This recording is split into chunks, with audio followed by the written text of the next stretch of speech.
Let no more tears add to their hardships as the soldiers pass along. Although your heart is breaking, make it sing this cheery song.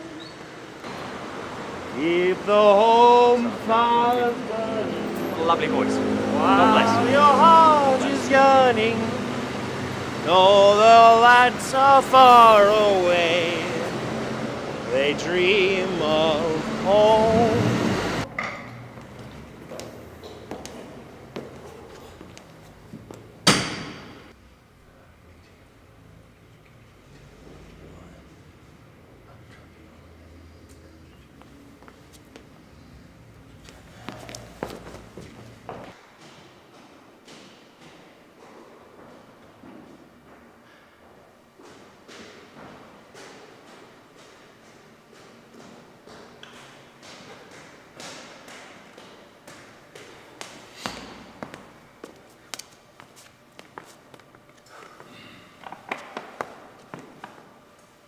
All otherwise indisposed, Mr. Mayor. Speakman is attending. Not to worry, our shorthand writer has arrived. Or has this lovely lady come to make us tea? Mrs. Beatrice Draper, Greenwich Board of Guardians, pleased to make your acquaintance. No relation to Councillor Draper, the socialist milkman. I am the socialist one. Mrs. Draper is on the tribunal list. And she has willingly answered the call to offer her services. Now, what is the procedure and protocol? Are these the papers to read?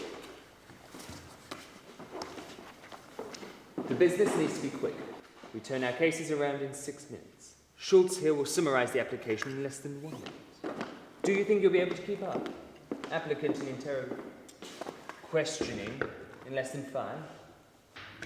Sounds like you've been successfully manufacturing speedy, conscientious objector trials. That's why we have these sand glasses.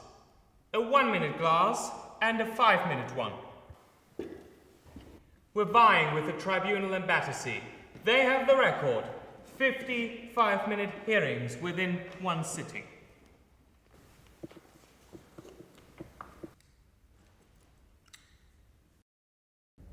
Shall we begin?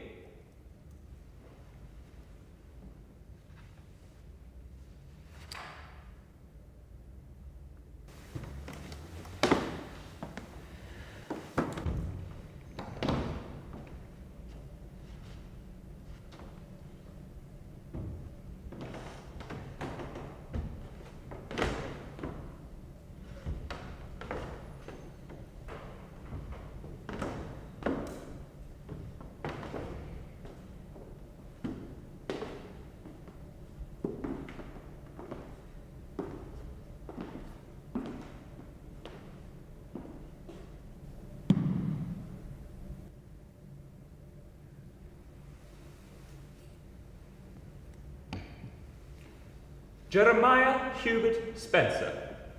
He runs the local gentleman's outfitters and needs further exemption for his last remaining tailor, Charles Webb.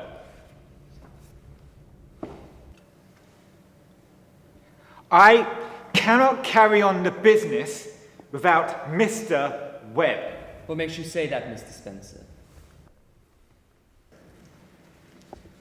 I'd rather not. Answer the question, please. Hands and eyes. No good anymore. Have you seen a doctor? Can't afford a doctor. They seem fine from where we're sitting. You don't cut cloth all day. But we do understand the need to cut cloth according to one's needs. Eyes no good too. Can't cut cloth according to my needs and can't afford the candles. Have you no children in the business? Yes. No. I did. Well, time to bring them back into the family phone. He's dead. I beg your pardon? In the retreat from Mons. He's dead. My son. Killed on active service. We are indeed very sorry for your loss, Mr. Spencer. Won't bring him back, will it? You could employ an apprentice. Have done. 2 juniors. Both gone. Both enlisted. All the apprentices are joining the services. Better pay in the munitions factories. Well, surely this is work women can do. If I were a ladies' outfitters. But I'm not. You say a woman couldn't do the work. A woman can sell some things, but when it comes to measuring a man's... Ah, yes. I can't see why you can't employ women, even when we men need to be fitted in those intimate regions of the personage. If a gentleman asked you for a pair of pants, could you not yourself supply the particular customer? I have no way to keep going should we lose the services of Mr. Webb. I think we might give Mr. Spencer a little more time to find another man. He's had all 3 months, and we can't say this business is essential in the national interest. Look, what would really happen if you lost this man? What do you think? Would you be so kind as to tell us how many dependents you're responsible for? Please, Mr. Spencer. My wife, my son's widow, and my grandchildren. There are 3 of them, aged 7, 5, and 2. Considering Mr. Spencer's position in the borough, how long he's been in business here, his age, and the fact that he's lost his only son, I think we might give him a little more time. We may have many more cases before us which involve more serious hardship than this. Maybe we should give him a month. We can grant your man 1 more month's exemption, but no more. And please be advised that any further appeal from you, Mr. Spencer, will not be favourably considered. Good day to you.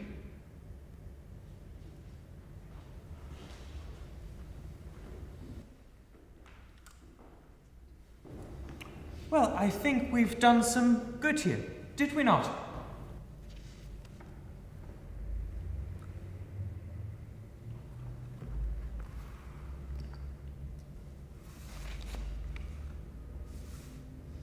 Next!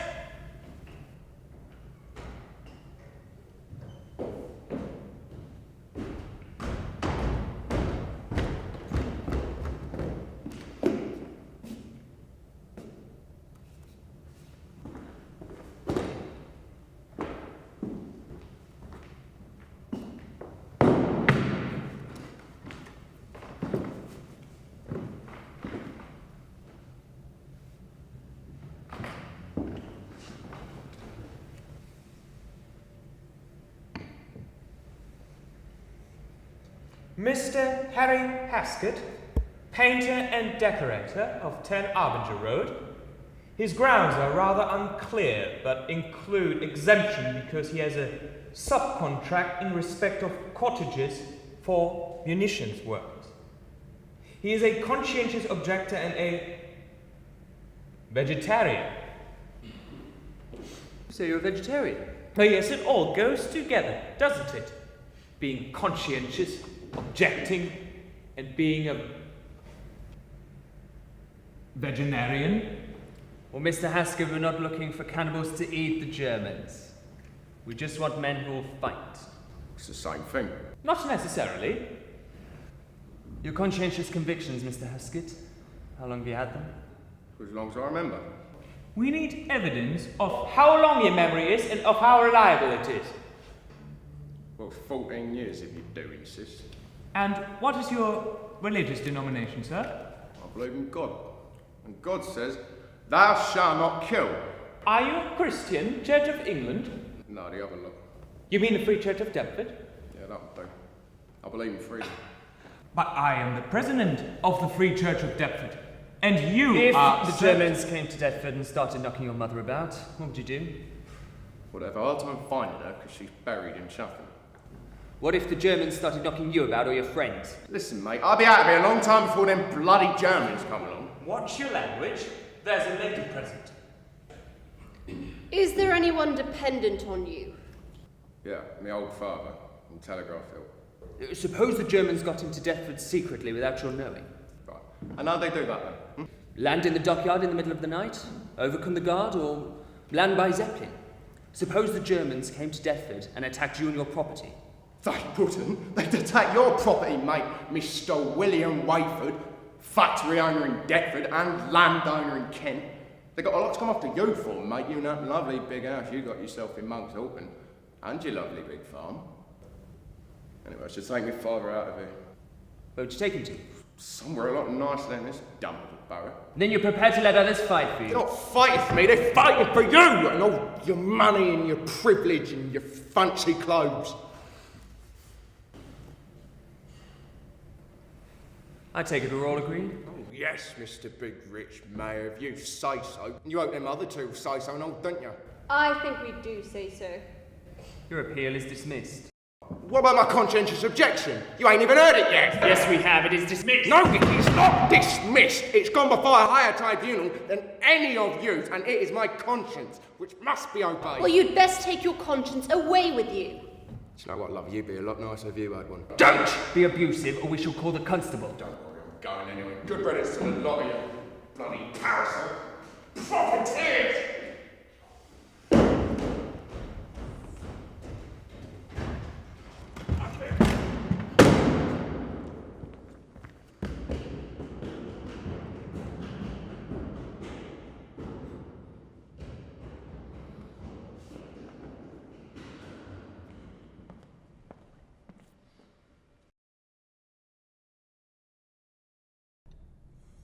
Ah, the absolutist from Brockley.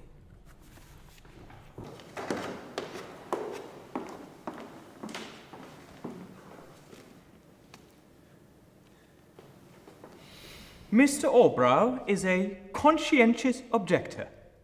He is also a socialist, a moralist, and a member of the Church of England, although he is opposed to the Church's doctrine on the justice of war. He is employed at the local post office branch in the role of sorting clerk. What would you do if, say, a German postal clerk were to rape your mother? Oh, goodness gracious me. I should trust in God. And send for a policeman. No, sir, I don't think so.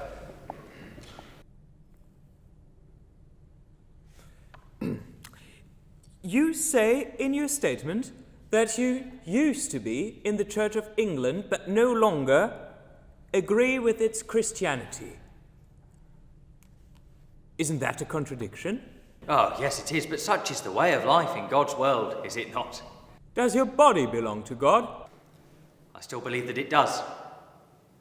And so I cannot connect it with any military system. But that is contrary to the teaching of the Bible. Not the version I've read and understood. Wars and military operations have always been carried on, and successfully carried on under the direction of God. Not in the New Testament. But that is so in the Old Testament. Don't you believe in the Old Testament? I've moved on from the Church of England. These matters are both political and religious. Mr. Albrow, as a socialist and a Christian myself, surely Jesus Christ would have been content to serve in a non-combatant unit. You cannot be in honour of life and wear the uniform of an institution whose sole purpose is to kill. In the eyes of God, you're either a soldier or you're not. Suppose an unfortunate man had been wounded on the battlefield. Would you be willing to carry him to hospital? I would willingly help any man, but I could not conscientiously do so whilst connecting myself with a military system. Sir, I'd be grateful if you could explain Numbers 32, verse 6. Shall your brethren go to war while ye sit here? Well, look, I can't explain anything without knowing the context. You come here professing to know the Bible. It is in your hand, is it not? And I'd be glad to know if you could explain, vengeance is mine. Ah, yes, vengeance is mine, saith the Lord, not man's. Whatever you or your tribunal might say, nothing can alter God's law.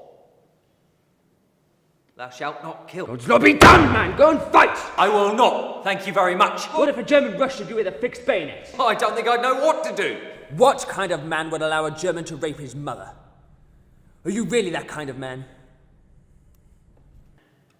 I would gladly receive a bayonet instead of her, or my wife, or my child, or even you, sir.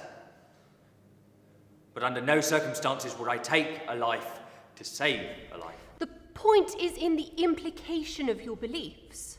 If the only way to save your mother were to kill a German, would you still let him kill her? Yes. If I could not persuade him otherwise with argument or the expenditure of my own life. You ought to be shot. If necessary. Just how far does this go? If a man came and violated your sister, would you not give evidence against him? Undoubtedly, unless it led to that man being hanged or executed by firing squad. So if the crime carried the capital penalty, you would not tell the magistrates here what you saw? That would have to be my position, yes. If you not exert yourself to defend women and children from being murdered, then I think you're just as responsible for the lives of those women and children as if you'd taken the lives yourself. Hear, hear. It's not the same thing. Supposing the government found you a place on a minesweeper, that would be saving lives. Minesweepers are only allowed to sweep the German mines. They're not allowed to sweep the English mines. Continually sweeping Germany's mines might stop the sinking of 2 boatloads of children on Sunday. And other mines will be laid to sink other ships. Allbrow, when we come to measure you as a man, as you describe yourself a Christian. A dissident Christian, Mr. It's all right, dissident Christian then. Moralist, socialist and trade unionist. We have, ringing in our ears, the cheers of thousands of people in Deptford who only a few days ago were outside this very building celebrating our local curate Edward Noel Mellish of St. Paul's. He was, and still is, willing to risk his life for his principles. And here we have a man of the ministry who went to France to serve as military chaplain, who over 3 days on the most horrific ground of military carnage, under machine gun fire, went out into no man's land repeatedly and without assistance brought back 10 wounded men. And then he went back and brought another 12 from another battalion, not even his own. He received the Victoria Cross. That modest, charming, quiet and peace-loving man offered himself as a model for moralism, a model for humanity. Don't you look up to men such as him? I admire the Reverend Mellish. I had the honour of taking Holy Communion from him in St. Paul's before I saw the Church of England as part of the greater capitalist conspiracy, of course. But this is all a plot to enslave the working classes and allow our bellicose and corrupt leaders to use us all as cannon fodder in their evil game of war that has nothing to do with God or Jesus Christ. I was out there on the pavement when the Reverend returned. I saw the crowd chanting his name, patting him on the back. I would not be afraid to say to him here, or any of the other brave Christians recovering the broken bodies of the working classes from the battlefields, that they are just as exploited as the poor, wretched men they rescue. Mrs. Draper, you say you are a socialist, a Christian, but you betray your people by sitting on that tribunal and judging my religious and political conscience. You are a political hypocrite. How can you be part of this sham? This is the coming together of our country, Allbrow, not hypocrisy. I'd prefer a socialist with a gun and bayonet any day to a lily-livered conchi waving a white flag to the enemy. The war against the Kaiser's regime is as much a war for the Labour people and socialists as it is for the liberals and conservatives. Are we not fighting for the refugees, old men, women and children who were massacred? The first thing that suffers in war is truth. But every man is my brother, including the Boche. There are men in Fleet Street right now concocting vile lies about the Germans. And you know it. It is to their lasting shame. especially since many of them have never seen the German or the trenches. Might I remind the tribunal there is a biblical quotation, "Put up your sword. Those who use the sword perish by the sword." Today, the conscientious objectors, although numbering many thousands in this country, are still a minority. That will not always be the case. Our beliefs are shared by men of all nations. And one day the civilized world will look back on the objectors to the great European war as the only sane people of their time. Meanwhile, those professed Christians who traded their faith for popularity will be remembered as having sold their souls to the devil. These tribunal proceedings are to be adjourned for the time being. There's been a telegram for Mrs. Draper from the War Office.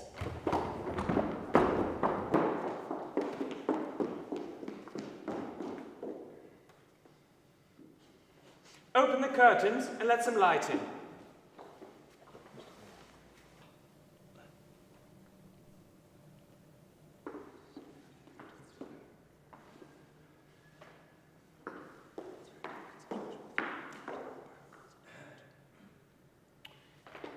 Wait outside, sir.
As delicately as we can. I know that there's no need to... Ah, Reverend Mellish. Good to see you. I've asked him to come back and help out with the military tribunal. He was our only son. Just turned 18 last November. Do we know how? Went up with the Queen Mary at Jutland. Over 1,200 officers and men. All gone. Is there any chance? No, I don't think so. God. Another mother lost her son. It's a haunting symphony. It tears right through the heart. It is good of you to come all the same. Yes. Padre, I've mentioned you to one of the applicants. Perhaps having a Victoria Cross holder and army chaplain as our military representative can be a source of inspiration. Let's adjourn the tribunal. Perhaps we can just administrate Allbrow into some non-combatant duties.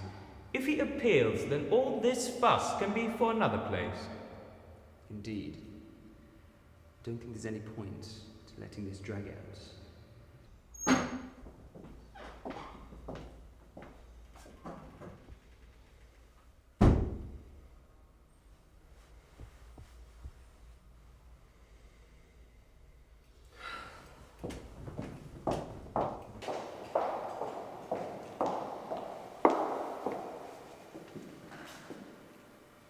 Allbrow's hearing shall proceed. But surely you should proceed.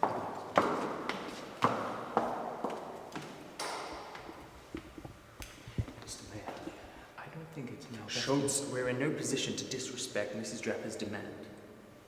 Shall we get on? Padre, maybe your services both spiritual and military as well. If you don't.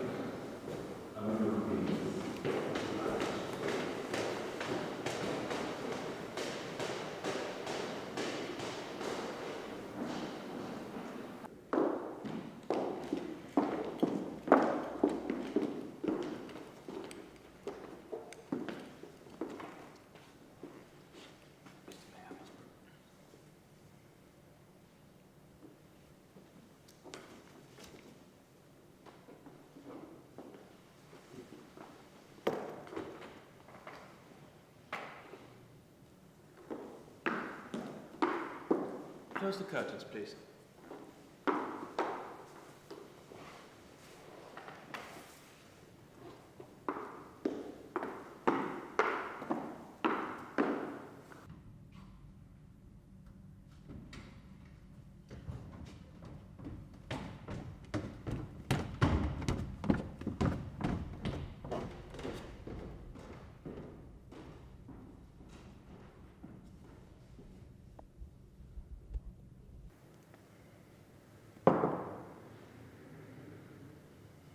Orbrow, I've been reading your statement, and I find your conceit astonishing. Well, I was striving for sincerity, not conceit. Your struggle here is an achievement of the latter and not the former.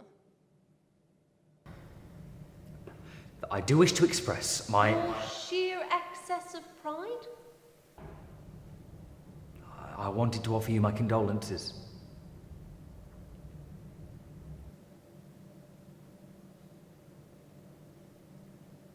Accepted. But what troubles me, Mr. Orbrow, is the flight of fancy in your claim for absolute exemption. It does not trouble me. More's the pity. You pity me, then? And despise you. This is all pretension, this double game you're playing. So the state commands you come here, and you obey. What for? To grandstand? To play upon the stage for Henry Rivet Allbrow? And then you presume to defy us and the state that is your sovereign country, your people who employ you, who feed you, who protect you. This indulgence disgusts me. I do not mean to disgust anyone. Especially you, madam. Yet you dare to call me a hypocrite. So the state is your master and protector, and at the same time, when it suits your pleasure, and your own inner cowardice, you claim the voice of God, which can speak, or does speak to those who listen. What a delightful convenience. I can assure you... You can assure me of what? That your Christianity is superior to mine? That you're a better socialist than I am? How dare you? Christ's love of all mankind transcends everything. Christ's love of everyone is not the singular vanity that is you, Mr. Orbrow, although I must say it does need to transcend your own self-regard and forgive your insufferable blindness. War cannot be reconciled with Christ's gospel of love. I grant you that for 200 years after Christ's death, Christians would not and could not be made to take up arms, and they were hated and despised for that selfishness. When Constantine reconciled the church and state, it was then the Christians could follow the true gospel, because they could fight for the love of Christ. The love of Christ is receiving and giving that which we hold dearest. Where is the sacrifice in your gospel of love? I know mine, and as a woman created to carry life, I now carry death in the very core of my being.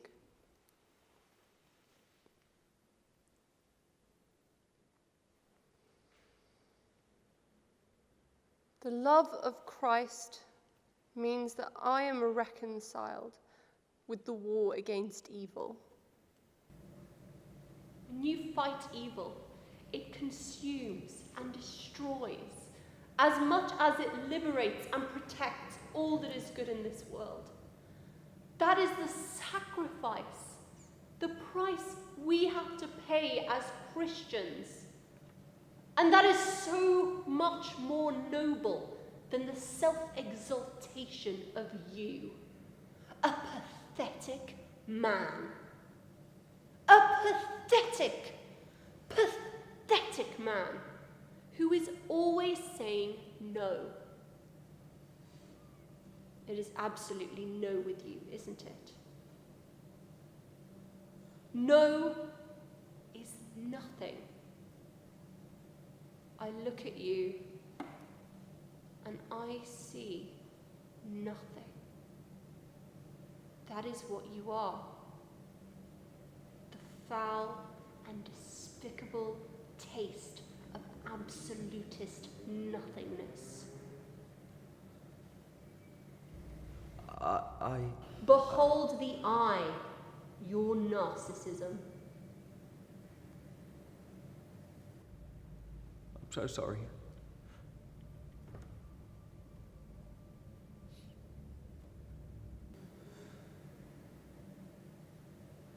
Perhaps we should proceed to judgment.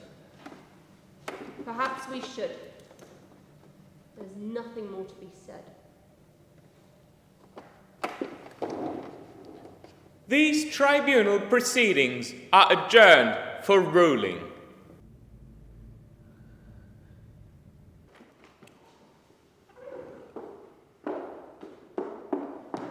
Well, would you like to talk about them again? Let's not talk about it. No, I don't want to talk about it. We'll just wait for Padre's here. Padre's here. You can discuss it.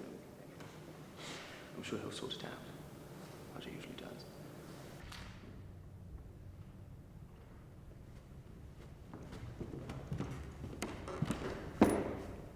At ease, Padre. My dear Padre, I think you could be of great assistance here. Perhaps by discreet intervention at this stage. I don't think it's in our interest that this trial should proceed to its inevitable conclusion. We can't be sure what Mrs. Draper is going to do. It is obvious that Allbrow is in bits. It's all rather pathetic. The trick here, I think, is to regain some sense of manly dignity. What exactly is it you want me to do? We're sure that you can persuade the young man to withdraw or compromise his application for absolute exemption. The Friends Ambulance Unit? He would do very well there. He's got something of the aggravating Quaker about him. He clearly holds you in high regard, and you can convince him that he can stay true to the gospel by accepting the bandage as his weapon. If you think that'll help. That's the spirit. You'll do brilliantly.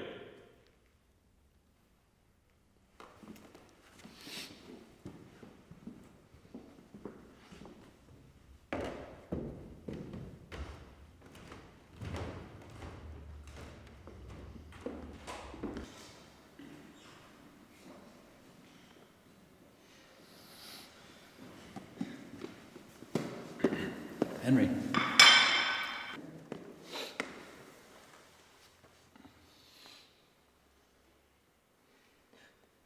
I'm lost, Padre. What could I do? You've said and done all that you can. I tried to imagine what that poor woman must be going through. What if a Zeppelin raid killed my wife and my baby son? She's right. I wouldn't say that. She can see my true face, and it is the face of a man that I could never respect. To think I was spouting all that, every man is my brother. These things had to be said. It was all so hollow. Ugh. I'm loathsome.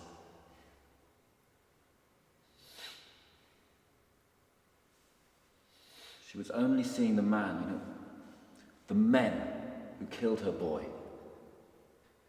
Well, I might as well have been the one who killed him. In her eyes, I'm responsible.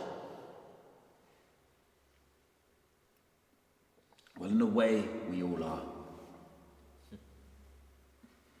So, this is to be my trial, is it? I'm the war criminal who's never put on a uniform. And won't. But yes, you are the lightning conductor. And they're meeting to decide my sentence. Possibly. You know, they've told me to help you find the right path. And what path would that be?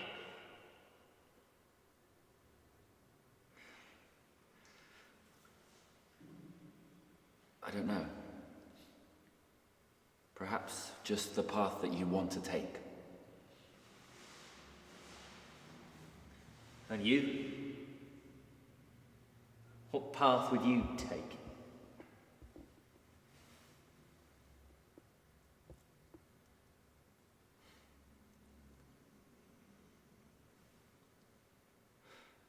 I've chosen my path. I couldn't say it's the right one.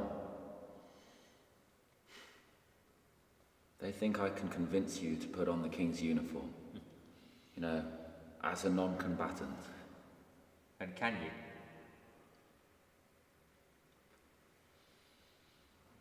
I haven't the foggiest. Anyway, I'm not going to.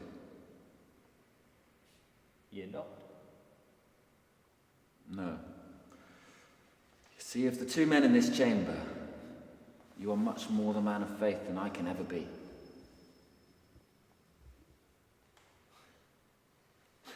No, I can't believe that. I haven't been to France. My faith hasn't been tested. But you have, and that's how it works, isn't it? You know, it's funny that since getting back here, everyone else seems to know a lot more about that than I do. Mayor Wayland has great things to say about you, you know. You're the padre that defied bullets and shells and saved lives with a Bible under your arm. Amazing. Yes, and I'm sure he means well by all of that. But you know, it really wasn't anything like that. Can't exactly recall what happened. I've blanked it out, you see. It's just noise and nonsense. Flashing lights. Horrible, horrible noise. They asked me what happened, and I can't remember. I don't want to remember. So I made it up.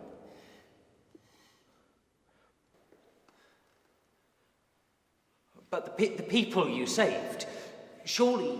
Yes. Surely That's what they say, isn't it? But this cock and bull story of courage... No, Padre, you saved lives, and that is a great thing to do. Especially in times of such madness. Madness, yes! Madness is the right word for this. And you conquered fear. No. You see, I'm more frightened now than I ever have been. If you want to talk of courage, of fear, it's the soldiers you should be talking about. The Royal London Fusiliers, day after day of the same old grind. No, only a true brave man can do that. That makes me a coward, doesn't Never it? think that. Others do. Yes, well, others are wrong. What you did was real courage. Your Christianity, your pocket prayer book, your Bible. Yes, well, they remained in my pockets. Such weapons, but I never took them out. How could I, with a man on my back? It's all moonshine. Well, can I have a look at them? Of course.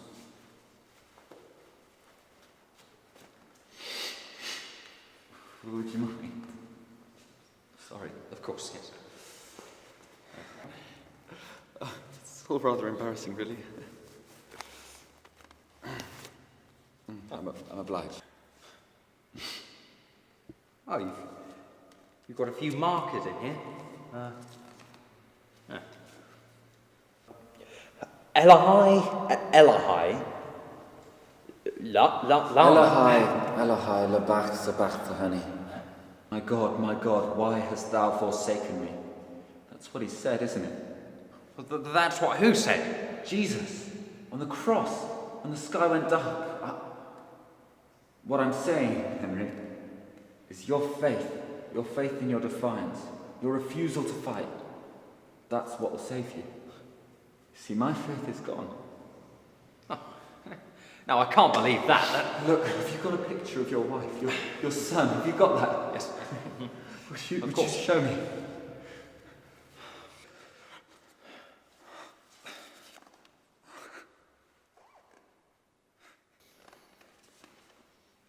They're beautiful. Well, thank you. Look after these images, Henry. You don't want them corrupted. When the man next to you is cut in half by shrapnel, when his shit, his bile, his blood sprays into your eyes, your mouth, your ears, your nose. The more I blow my nose, the more I smell it. The same for brushing my teeth, for spitting. You see these demons? They live in here forever. Tapeworms from hell. I'm sorry. I shouldn't have you. You didn't want to. No, look, I'm sorry. I should. Why don't we take a look at your prayer book instead? Yes. Do change the subject to something a little more cheerful. Right. Well now, here's a well-rubbed page.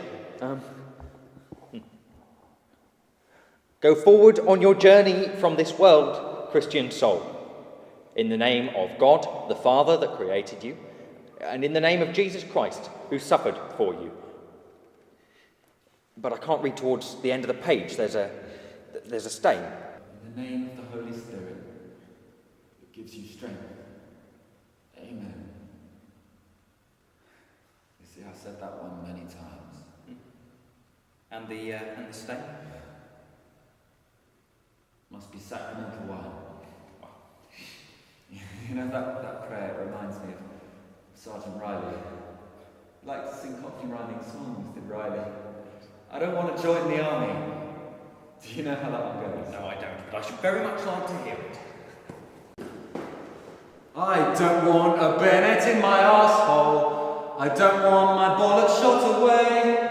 I'd rather stay in England, merry, merry England, and fornicate my bleeding life away. And then whoosh! I was just holding his hand. I was giving him balance as he crossed the trench. See, feel that strong, living hand of a man. And the next thing I knew, sheet of flame, flamethrower, dreadful. And his hands integrated, dissolved into. I had a plate of it. A plate? First thing they offered me, right here in the chamber. Plate full of Sergeant Riley's barbecued hand. What is it they call them? Dates wrapped in bacon, burnt to it. Devils on horseback. What they are as well. Devils. All of them. Here. You have to take these. Why?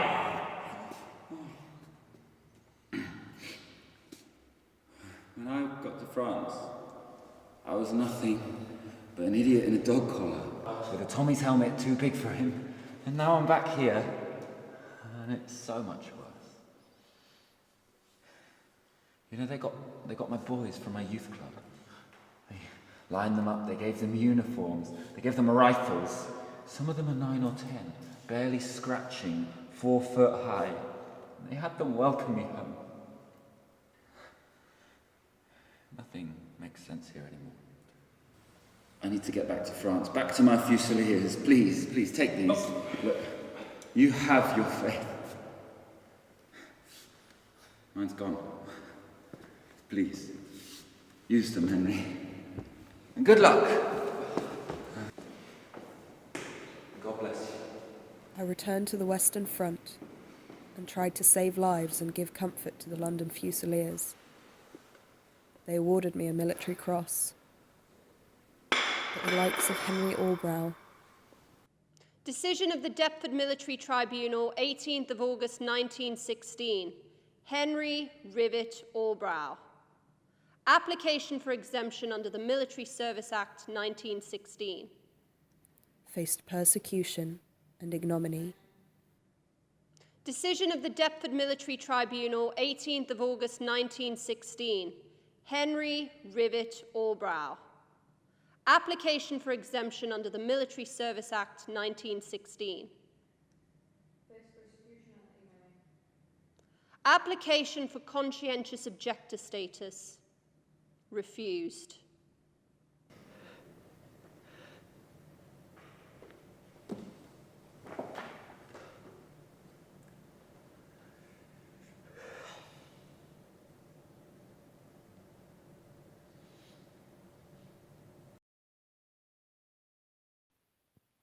Thousands went to jail.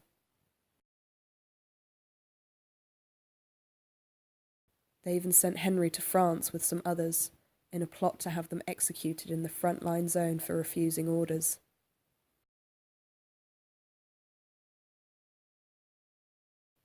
I was among a group of people who did our best to cover their backs.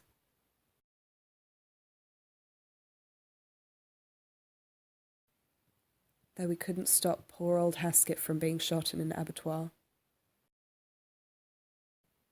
Or the apprentice, Mr. Webb, from being killed in action, which caused Mr. Spencer's business to collapse. Mr. Spencer died from a stroke soon after. All of his stock was seized by creditors, and his family were evicted. But the war finally ended, and then another one began.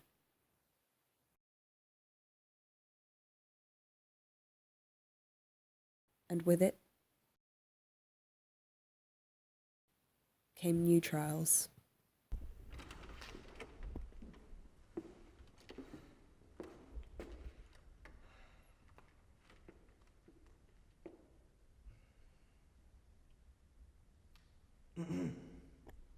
Absolutely marvellous.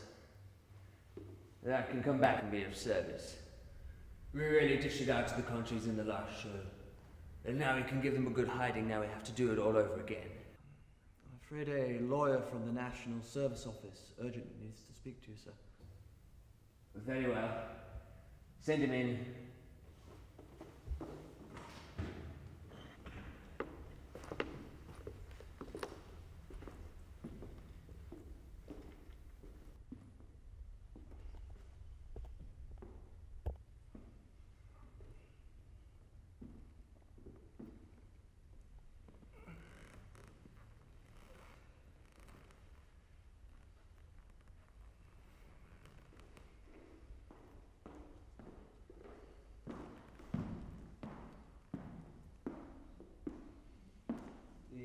National Service lawyer, Sir William. Yes.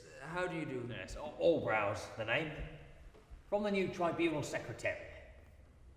Name's familiar. Have we met before? Albrow. Do you have much to do with the law I've been prosecuting in these parts for the last 10 years? I was sentencing for a long time at Greenwich Police Court. What can I do for you? Well, I'm afraid, Sir William, it's more a matter of what I've got to do to you. You see, all conscientious objector hearings have been placed under the control of the Ministry for Labour and National Service. You seem to forget that I'm a member of Parliament. I was knighted for recruitment services.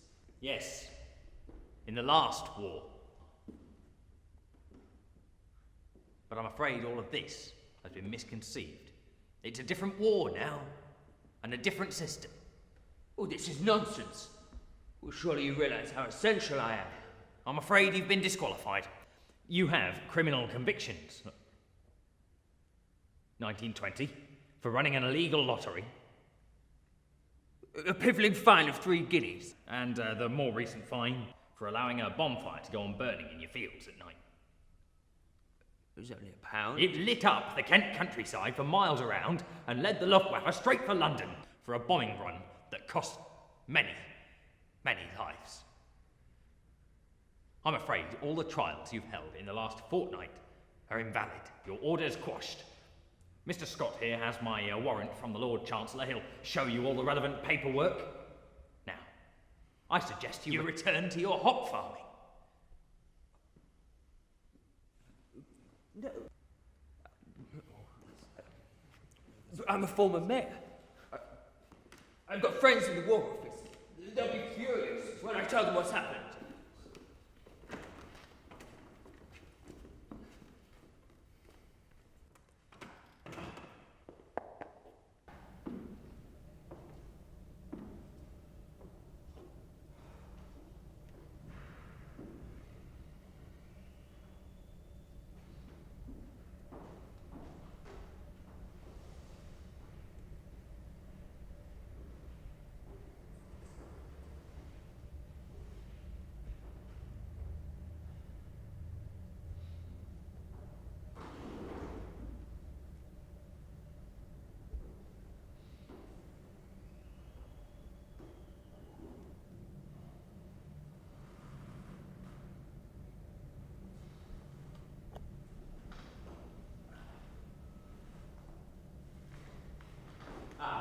Mr. Scott, shall we? Yes.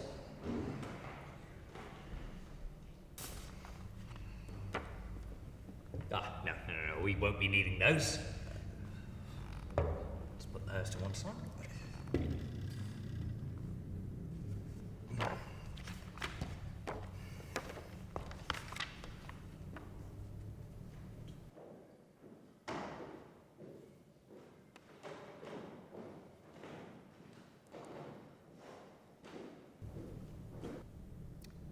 So you are Miss Madeline Evelyn Draper, born 14th of March 1914. That makes you 27, yes? Right. You are, you went to Oxford and are now a social worker. It's not a reserved occupation. You reject any form of military, industrial, or humanitarian service that could aid this country's struggle against Nazi Germany and fascist Italy. Anything connected to war cannot be humanitarian. Most fascinating. I'm sorry? We've read your statement, Mr. Rapper, but would appreciate it if you were to explain it for us in your own words. I'm a Quaker, inspired by the late Benjamin Walker. Mr. Walker taught me that war is un-Christian. War cannot be reconciled with Christ's gospel of love. And if war could kill war, it would have done so long ago. And if all the leading Christian nations followed the teachings of Christ in their foreign policies, all wars would cease. They do not. The answer lies in conscientiously opposing everything and anything that destroys human life. We're not fighting other Christian nations, though, are we, Miss Draper? We're fighting total evil. You, sir, are fighting. I am not. My family has already made the ultimate sacrifice. My brother died at Jutland, and he was only 18. My father died soon afterwards from a broken heart. We would not challenge the integrity of your conscience, but these are matters of necessity. Well, there's no need for a woman to go to jail for her... For her ideals. You share our common purpose in the national struggle. We are a united and dedicated community, are we not? We all exalt and respect life. Women all over the world have but one passion and vocation, and that is the creation and preservation of human life. Well, of course. I mean, we can always marry and have children. And then the National Service Act would no longer apply to you. That's not what I meant. Oh, we fully understand the conceit of what you meant. You know, it seems to me an act of violence that you refuse to wear the fire warden's helmet. Such an act of omission in the context of war is not violence. How can you go on living in England when there are soldiers, sailors and airmen risking their lives for £1 a week? Your salary is professional and comfortable, is it not? How can you accept so many pounds a week for judging my conscience? Please, we are not judging that. We are trying to determine the measure of your... Of your hypocrisy, your arrogance, your insouciant pride and self-importance. What does your conscience have to fear? You don't have to be drilled on the promenade. You know, even in uniform, as a woman, you have a choice whether or not you bear arms. I don't appreciate the inverse discrimination. There is so much that you could be doing in the civilian national service. With your expertise, what about settling refugees? The tragic persecutions could hardly have escaped your attention. Or indeed your compassion. This is hardly the demonized, no-courage core of the last war. Such work is spiritual, is it not? Look here, Miss Draper.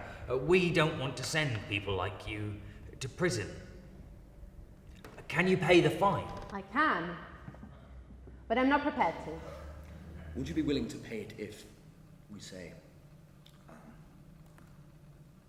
5 shillings a week? This is not a game. Stop making excuses. My generation lost all the young men who meant anything to us. A great war? It was anything but. Humanity is nothing unless it is civilized. And that civilization means we must restrain the beast of social and political passion within us. If we must fight, let us fight for life, for the enrichment of the human soul and the exorcism of all the ghosts of war. Let us turn the anger of mankind into the raising of human consciousness. Let us build a community of peace. I will not pay the fine. I cannot pay the fine. It is the principle I object to. Do you have anything more you wish to say? Nothing. Mr. Scott, any thoughts? Well, I think at this point there is only one correct course of action. I agree. There's only one thing we can do. Please stand for our ruling. It will be short and serious. Madeline Evelyn Draper, we have gravely considered your application for registration as a conscientious objector. It is clear to us that you will do nothing that you perceive will aid or comfort anyone, even loosely connected with military matters. You are stubborn. Your presentation and position are provocative. Some might go as far as to call you an extremist. Indeed. You give and hold your opinions with smart and overwhelming tenacity. It is, therefore, our unanimous opinion that we must grant you an absolute exemption on the grounds of your conscientious objection to armed combat. Sir, That is all. You may go. You're not sending me to prison. Oh, no. You're free to go. Sir, You're not going to find me. No. There's another course of action that can be taken. It's finished.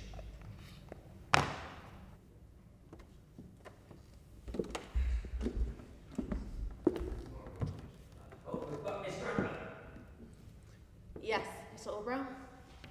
Kindly give our regards to your mother.